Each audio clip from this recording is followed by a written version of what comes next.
తాకట్లో ఉన్న మీ బంగారాన్ని విడిపించి ఆ రోజు ఆన్లైన్ రేటుకి కొంటాం. Sharma gold company. అందరికీ నమస్కారం. నా పేరు మాధురి. మీరు చూస్తున్నది సుమన్ టీవీ. మనము ప్రతి ఒక్కళ్ళు కూడా ఏ పని చేసినా కూడా ఈ రోజు మనకి ఎలా ఉండబోతుంది అని ఆ రోజు యొక్క దిన ఫలాలు మనం చూసుకుని చాలామంది ఆ పని మీద వెళ్తూ ఉంటారు.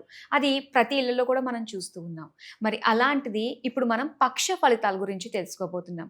అంటే మార్చి 15 నుంచి 29 వరకు ఎలా ఉండబోతుంది, ప్రతి ఒక్క రాశి వారు ఎలాంటి జాగ్రత్తలు తీసుకుని ముందడుగు వేస్తే వాళ్ళకి మంచి ఫలితాలు వస్తాయి. ఇలాంటివన్నీ కూడా ముందస్తుగానే మనం తెలుసుకోవడం వల్ల అంటే ఎటువంటి చిన్న బ్యాడ్ ప్రభావం అన్నా కూడా వాటి నుంచి మనం కాస్త దాటేయగలం అన్న ఒక నమ్మకం ఉంటుంది. కాబట్టి సో అది ఇప్పుడు మనం చేయబోతున్నాము. మరి పక్ష ఫలితాలు అందరూ సిద్ధంగా చూస్తూ ఉండండి. మరి ఇప్పుడు ముందుగా మేషరాశి వారి నుంచి అలాగే మీన రాశి వారికి ఎలా ఉండబోతుందో తెలుసుకుందాము. మరి వీటన్నిటి గురించి మనకి తెలియజేయడానికి మనతో పాటు ఉన్నారు ప్రముఖ జ్యోతిష పండితులు, శ్రీ విద్యా ఉపాసకులు శ్రీమతి జయప్రద గారు. నమస్కారం అమ్మ. నమస్తే అమ్మ. శ్రీమాత్రే నమః. అమ్మ, ప్రతి ఒక్కరు కూడా వెయిట్ చేస్తూ ఉంటారు దిన ఫలితాలు, అలాగే పక్ష ఫలితాలు, మాస ఫలితాలు అని చెప్పేసి. అయితే మనకి ఇంకా మన క్రోధినామ సంవత్సరం వెళ్ళిపోతూ ఆఖరిగా వచ్చి ఈ పక్ష ఫలితాలు ప్రతి ఒక్క రాశి పైన ఎలాంటి ప్రభావం చూపించనుంది అన్న విషయాలు తెలుసుకోవాలనుకుంటున్నాము. గ్రహాలన్నీ కూడా ఎక్కడెక్కడ ఉన్నాయో తెలుసుకుందాం. ఎందుకంటే మనకి రాశి ఫలాలు అనేది మనం ఎప్పుడు కొన్ని చూసుకోవాల్సిందంటే మనం మాస ఫలితాలు కానీ, పక్ష ఫలితాలు కానీ, వార ఫలాలు కానీ ఇవన్నీ ఎందుకు చూసుకుంటామంటే వార ఫలాలు వచ్చి చంద్రుడి ప్రభావం, చంద్రుడు ఎక్కడెక్కడ ఏ రాశిలో ఉన్నాడో చూసుకుంటే ఆ వారం అంతా ఎలా ఉంటుంది అనేసి. ఎందుకంటే ఆయన మనకారకుడు, మనసు ప్రశాంతంగా ఉంటే కదా ఏ పనైనా చేయగలుగుతాం. అందుకని ఈ వార ఫలాలు చూస్తాం. ఈ పక్ష ఫలాలు అనేది ఏంటంటే సూర్య భగవానుడు, రవి భగవానుడు 10-15 రోజులు మారిపోతుంటాయి. అంటే నెల రోజులకి మారుతూ ఉంటాడు ఆయన. 30 రోజులు తిరుగుతాడు ఆయన ఒక రాశి నుంచి ఒక రాశికి. అయితే మనకు వచ్చినప్పుడు ఏమవుతుందంటే 15 రోజులకి ఒక రాశి, 15 రోజులు ఒక రాశిలో ఉంటాడు ఆయన. ఓహో. ఒకే రాశి 30 రోజులు కనిపించడానికి, ఒక రాశి 15 రోజులు, మళ్ళీ 15 రోజులకి ఒక రాశి మారిపోతుంది. అంటే మామూలుగా 30 రోజుల డిగ్రీ ఆయనది, కానీ మనకు వచ్చి చూసుకున్నప్పటికీ 13-14 తారీఖు నుంచి మారుతుంది అనమాట. మనకి నెల ఏంటి 1వ తారీఖు నుంచి 30వ తారీఖు. అక్కడ వీళ్ళు సూర్య భగవాన్ మారేది ఏంటి, ఇప్పుడు మనకి మామూలుగా చూసుకుంటే మకర సంక్రమణం అంటే ఏంటి, మకర రాశిలో 14వ తారీఖు సంక్రాంతి వస్తుంది. అక్కడ రవి ప్రవేశిస్తారు మకర రాశిలో. సో అక్కడ ఉత్తరాయణ పుణ్యకాలం వస్తుంది. అంటే ఇక్కడ ఏమైంది, రవి వచ్చింది కరెక్ట్గా నెల రోజులకి ఆయన అక్కడ ఉంటాడు రాశిలో. అయితే ఆయన వచ్చింది ఇక్కడ 14వ తారీఖు వచ్చాడు. ఇప్పుడు మనకి 15 రోజులు అయిపోయిన తర్వాత వచ్చాడు ఆయన. అలా ఏంటంటే ప్రతి రవి ఈ పక్ష ఫలితాలు ఎందుకు చూసుకుంటాం అంటే రవి ఇలా మారుతుంటారు కనుక ఇలా మారినప్పుడు ఏమవుద్ది, ఒక రాశి మన ముందు ఉండొచ్చు, ఒక రాశి వెనక ఉండొచ్చు ఆయన. సో ముందు రాశి ఉంటే అదృష్టం ఎలా ఉంటుంది, వెనక రాశి ఉంటే అదృష్టం ఎలా ఉంటుంది అని తెలుసుకోవడానికి ఈ పక్ష ఫలితాలు అనమాట. సో మాస ఫలితాలు వచ్చేప్పటికి ఏమవుతుంది, బుధుడు, కుజుడు, శుక్రుడు వీళ్ళు కూడా మారుతారు.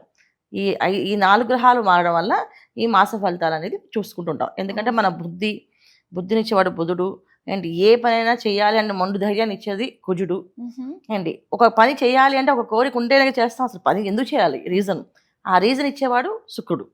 సో ఈ 4 గ్రహాలు కదిలినప్పుడు ఈ మాసం అంతా ఈ పనులు అవుతాయి, ఈ పనులు అవ్వవు చెప్పండి మాస ఫలితాలు.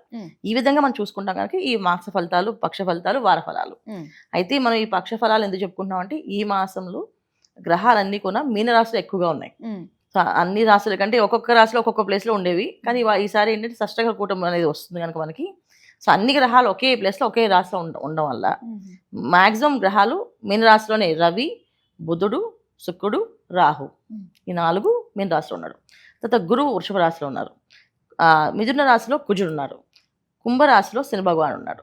సో ఇలా ఉండడం వల్ల ఏంటంటే కొన్ని రాశులకి యోగాలు బాగున్నాయి, కొన్ని రాశులకి కాస్త జాగ్రత్తగా ఉండాల్సిన పరిస్థితి ఉంది. అది మనం చెప్పుకుందాం.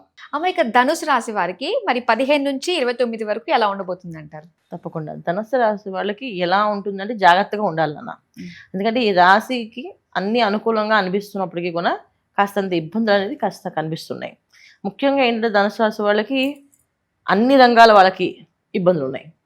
ఇప్పుడు ఎవరికైనా ఈ రాశి వాళ్ళకి ఈ ఇబ్బంది ఉంటుంది, ఈ రాశి వాళ్ళకి ఈ ఉద్యోగంలో ఇబ్బంది, ఈ రాశి వాళ్ళకి వ్యాపారంలో ఇబ్బంది, ఈ రాశి వాళ్ళకి వివాహంలో ఇబ్బంది అని చెప్పొచ్చు. ధనుసు రాశి వాళ్ళకి అన్ని రంగాల్లో కాస్తంత ఇబ్బంది ఉంది. సో వీళ్ళు జాగ్రత్తగా ఆచితూచి అడుగులు వేయాలి. ఏ విషయమైనా సరే విద్యాదశలో ఉన్న వాళ్ళు విద్యార్థులైనా జాగ్రత్తగా అడుగులు వేయాలి.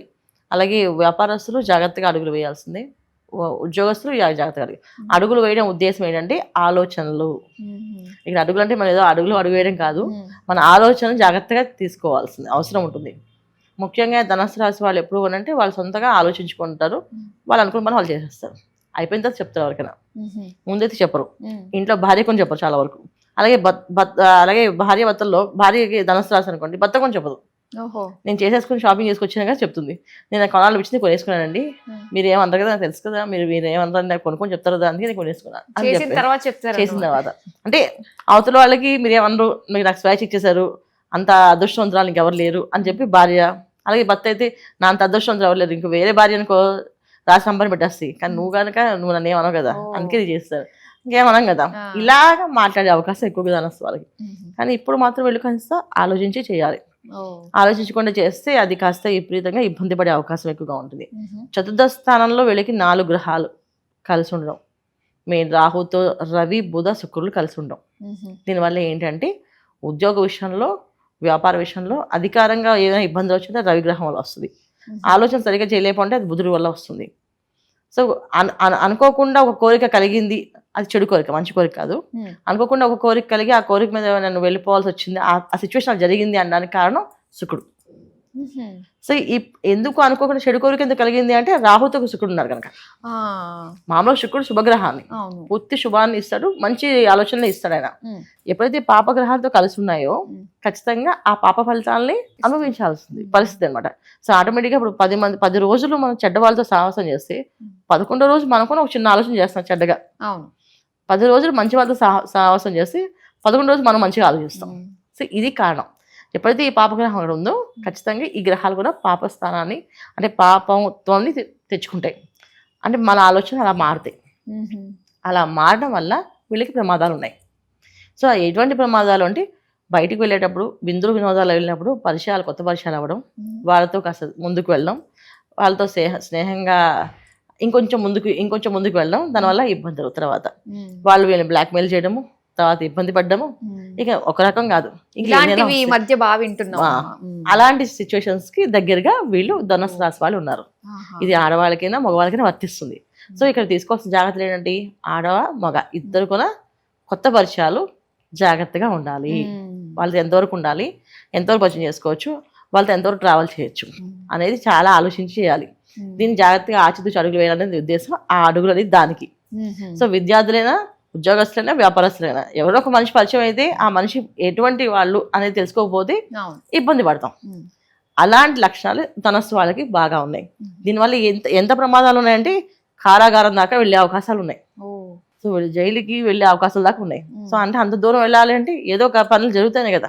సో జాగ్రత్తగా ఉండాల్సిన ముఖ్యమైన అవసరం ఇది ధనస్సు వాళ్ళు. ఇంకా అన్నిటికంటే ఏంటంటే కుటుంబంలో జరిగే వివాహ శుభకార్యాల్లో వెళ్ళినప్పుడు చాలా తక్కువగా మాట్లాడాలి, ఎక్కువగా వినాలి.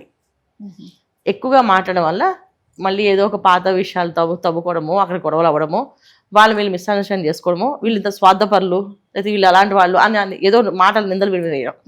వీళ్ళు నిజంగా అలా కాకపోయినా నింద మాత్రం వెలువడి పడుతుంది. సో అందుకని వినోదాల్లో, వివాహాలు, శుభకార్యాల్లో వెళ్ళినప్పుడు చాలా తక్కువగా మాట్లాడడం అనేది చాలా అవసరం. సో దానివల్ల మంచి ఫలితాలు ఉంటాయి. కుటుంబంలో ఉండే సభ్యులే వీళ్ళని తప్పుగా అర్థం చేసుకునే అవకాశాలు ఉన్నాయి. అలా అవకాశాలు ఎప్పుడు వస్తాయి? ఏదో ఒక మాట జరగడమో, ఏదో ఒక సిచ్యువేషన్ జరగడం కదా అవుతుంది. అందుకే జాగ్రత్తగా ఉండాలి. ఇది ధనుసు రాశి వాళ్ళు తీసుకోవాల్సిన ముఖ్యమైన జాగ్రత్తలు అన్నమాట. ఇది అయితే అన్నిటికైనా చేసుకోలేమండి, తీయలేమండి అనుకుంటే ఖచ్చితంగా ఒక దైవారాధన ఉంటే చేయగలుగుతాం.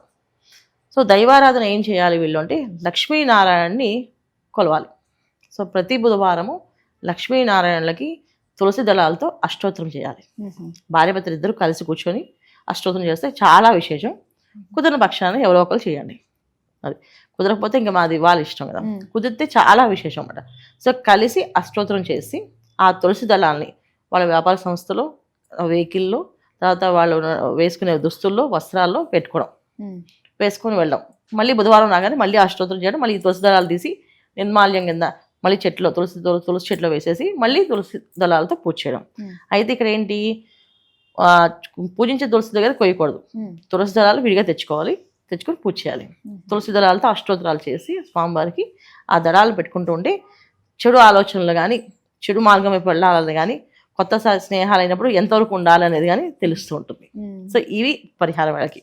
ఇది చేసుకుంటూ వెళితే ఎటువంటి ఇబ్బంది లేకుండా ధనుసు రాశి వాళ్ళు ఈ పక్షం అంతా నమ్మగా గట్టెక్కేస్తారు హ్యాపీగా.